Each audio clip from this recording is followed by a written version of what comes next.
Shalom, shalom, shalom, chers frères et sœurs. Bienvenue dans cette nouvelle vidéo.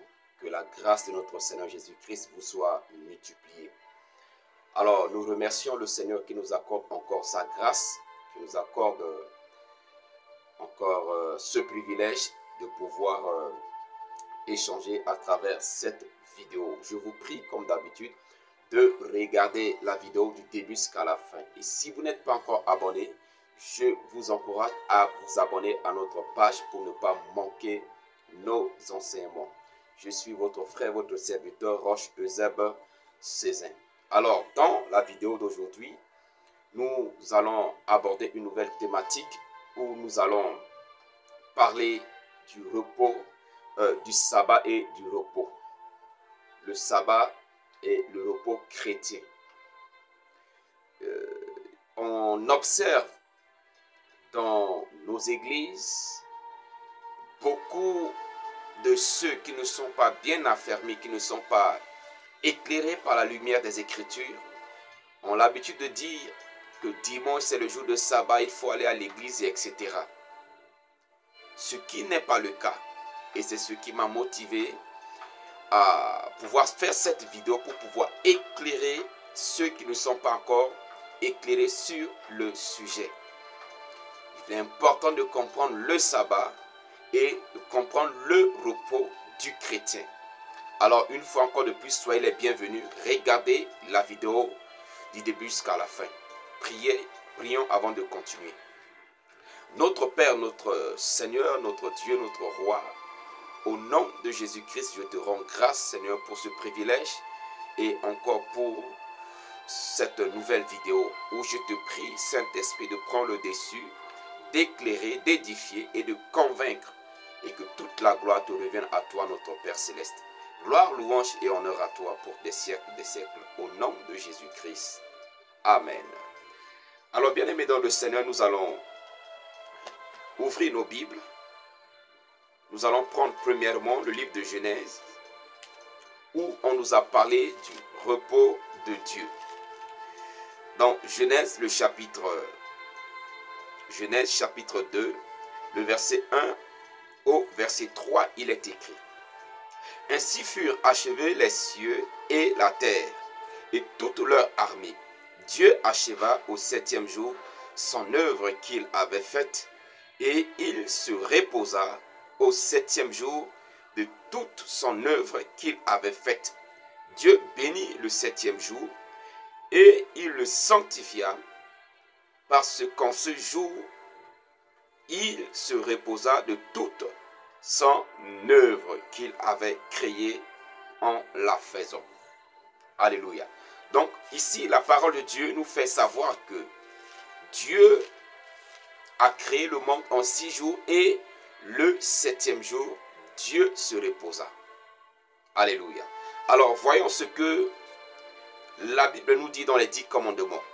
Exode chapitre 20, le verset 8 au verset 11.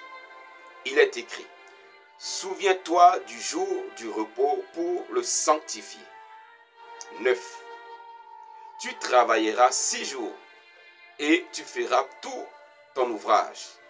Mais le septième jour est le jour du repos de l'Éternel, ton Dieu. Tu ne feras aucun ouvrage, ni toi, ni ton fils, ni ta fille, ni ton serviteur, ni ta servante, ni ton bétail, ni l'étranger qui est dans tes portes. Car en 6 jours, l'Éternel a fait les cieux, la terre et la mer, et tout ce qui y est contenu. Et il s'est reposé le septième jour. C'est pourquoi l'Éternel a béni le jour du repos et l'a sanctifié. Alléluia. Que le Seigneur bénisse sa parole. Nous avons encore 2 autres écritures que nous allons lire plus tard. Mais comprenez ceci. Dans le premier verset de Genèse, la Bible nous parle de Dieu. Dieu a travaillé, l'Éternel a travaillé pendant 6 jours et le septième jour, il a achevé son travail et il s'est reposé. Et dans les 10 commandements, ici on ne parle pas du repos de Dieu, Mais ici, il est recommandé aux enfants d'Israël de travailler, de faire tout ce qu'ils peuvent faire durant 6 jours. Et le 7e jour, le peuple doit se reposer. Ils ne doivent même pas travailler. Ni l'étranger qui habite chez eux, ni leurs serviteurs, ni les fils, c'est-à-dire ni les enfants, ni les parents. C'est un jour du repos. Un jour où on doit se reposer. Mais ce qu'il faut préciser aux frères et sœurs qui ne sont pas encore éclairés sur le sujet est que le jour de repos juif, ce n'est pas dimanche. Le jour de sabbat, ce n'est pas dimanche. Voilà pourquoi les églises dites églises de 7e jour, ils font leur rassemblement le samedi et non le dimanche. Parce que le jour de sabbat, c'est plutôt samedi et dimanche. Alors, si vous voulez suivre la loi, considérez que dimanche c'est le jour de sabbat qu'il faut respecter, là vous êtes déjà en erreur.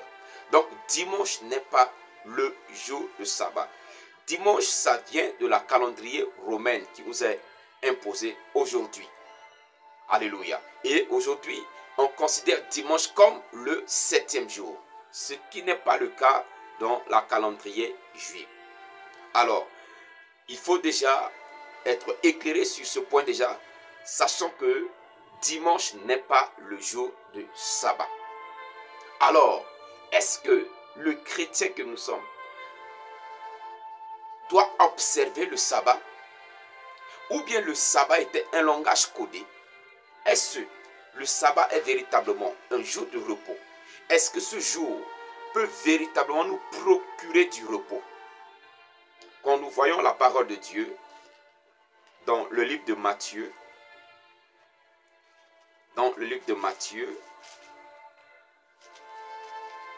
accordez-moi un temps de trouver le verset. Dans le livre de Matthieu, le chapitre 12, du verset 1 au verset 8, que je vais lire le verset 8. Le verset 8, il est écrit « Car le Fils de l'homme est le maître du sabbat ». Ici, à partir du verset 1, on nous raconte que le Seigneur Jésus marchait avec ses disciples dans un champ de blé. Et ses disciples qui avaient faim commencent à arracher le blé et ils mangeaient ça cru. Ils mangeaient ça comme ça parce qu'ils avaient faim. Et quand les Juifs ont vu ça, ils ont essayé d'interpeller Jésus. Et Jésus a essayé de leur faire comprendre qu'ils comprennent le sabbat à tort. Et en conclusion, il déclare que le Fils de l'homme, lui le Seigneur Jésus-Christ, il est le maître du sabbat. Parce que c'est lui, Jésus, qui donne le repos. Le jour n'a pas d'autorité. Le jour n'a pas d'autorité. Le jour n'a pas d'influence sur le Seigneur Jésus parce que c'est lui le créateur. C'est lui qui a créé le jour. Donc c'est lui le maître du jour. Et en ce qui concerne le repos, c'est lui qui donne le repos. Voilà pourquoi dans Matthieu chapitre 11, le verset 28, le Seigneur dit ceci. Venez à moi, vous tous qui êtes fatigués et chargés, et je vous donnerai du repos. Prenez mon joug sur vous et recevez mes instructions, car je suis doux et humble de cœur, et vous trouverez du repos pour vos âmes. Ah, vous trouverez du repos pour vos âmes. Donc, le repos qui est réservé aux chrétiens, ce n'est pas un repos du 7e jour où nous devons travailler de lundi au samedi, nous reposer dimanche. Non.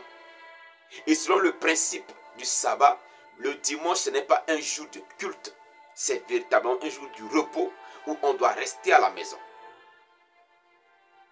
Et le repos que le Seigneur a réservé à son peuple, à ses enfants que nous sommes, c'est le repos de notre âme. C'est pourquoi il dit, venez à moi, vous tous qui êtes chargés, fatigués. Fatigués de la religion, fatigués du péché, fatigués des principes de ce monde, fatigués des traditions et des coutumes de ce monde. C'est pourquoi quand vous lisez la Bible, la version détaillée, plutôt Bible amplifiée, je pense que c'est Bible détaillée plutôt, qui explique fatigués de la religion et des principes de ce monde. Alléluia. Donc, quand nous venons à Christ, nous avons le repos. Voilà pourquoi la paix intérieure, la paix du cœur, on ne peut que le trouver en Jésus-Christ. Donc, le repos du chrétien n'est pas une question d'observation d'un jour. Non, mais c'est une question de venir à Christ, lui qui est le Créateur, lui qui a créé le monde, lui qui a créé le soleil et la lune, lui qui a créé les jours. C'est lui qui donne le véritable repos. Et le repos que le Seigneur Jésus nous donne, c'est le repos de notre âme. La vie éternelle en Jésus-Christ. Nous sommes dans ce monde. Et le Seigneur Jésus a dit, vous aurez des tribulations dans ce monde. Mais prenez courage. Étant dans ce monde, nous allons faire face à des tribulations, bien-aimés dans le Seigneur. La tribulation ne va pas manquer. Mais il a dit de prendre courage, sachant que si nous demeurons fermes, nous allons entrer dans son repos. Le repos qui nous a réservé, c'est la vie éternelle en Jésus-Christ. Voyons ce que la Bible nous dit dans le livre d'Hébreux. Excusez-moi. Hébreux, le chapitre 4, le verset 9.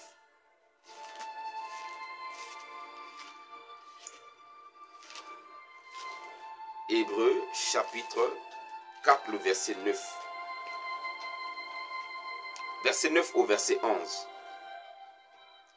Il est écrit, « Il y a donc un repos de sabbat réservé au peuple de Dieu. » Dans le contexte ici, l'auteur du livre des Hébreux était en train de faire la différence entre le repos que Moïse ou Josué pouvaient donner aux enfants d'Israël et le repos que le Seigneur Jésus-Christ donne aux enfants d'Israël.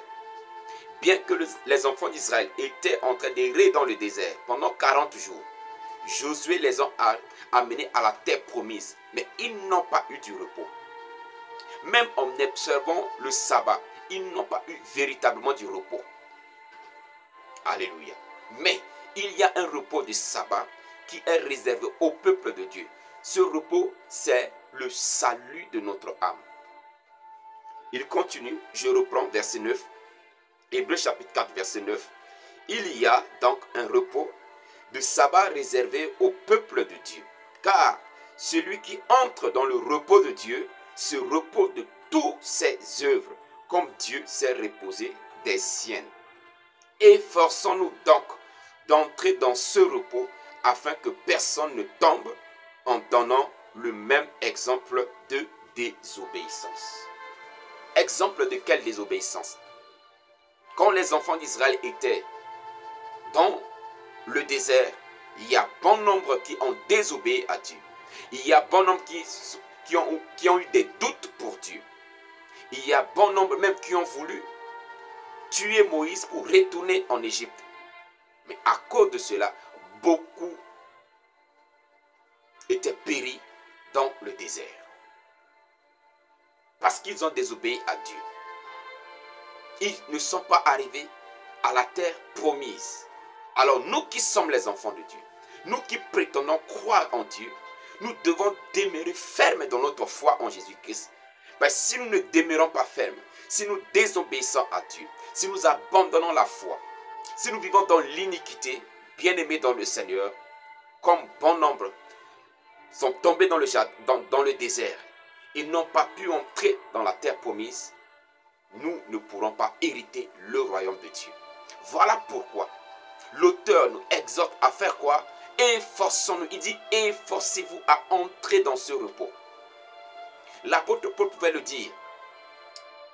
Dans le livre de Corinthiens, il dit, je traite durement mon corps et je le tiens assujetti pour ne pas être rejeté après avoir prêché aux autres. Donc, bien-aimés dans le Seigneur, nous devons prendre en sérieux le repos que le Seigneur nous réserve. Ce n'est pas un repos terrestre. Alléluia. C'est un repos éternel. C'est le repos de notre âme. Nous pouvons faire face aujourd'hui à des difficultés. Nous pouvons faire face à des tribulations. Nous pouvons faire face à des difficultés, à des souffrances. Mais nous devons demeurer fermes. Car un jour viendra, selon le livre d'Apocalypse, le Seigneur essuiera larmes de nos yeux, où nous serons avec lui. nous serons dans son repos, où nous oublierons toutes nos souffrances, nous oublierons nos peines, nous oublierons nos détresses. Mais pour cela, nous devons nous efforcer à entrer dans ce repos. C'est pourquoi le Seigneur Jésus pouvait aussi le dire. Le royaume des cieux est forcé, mais il n'y a que les violents qui peuvent s'encaparer. Alléluia. Donc, bien-aimés dans le Seigneur, le repos du chrétien n'est pas une question de sabbat. Le repos du chrétien n'est pas une question de samedi ni de jour.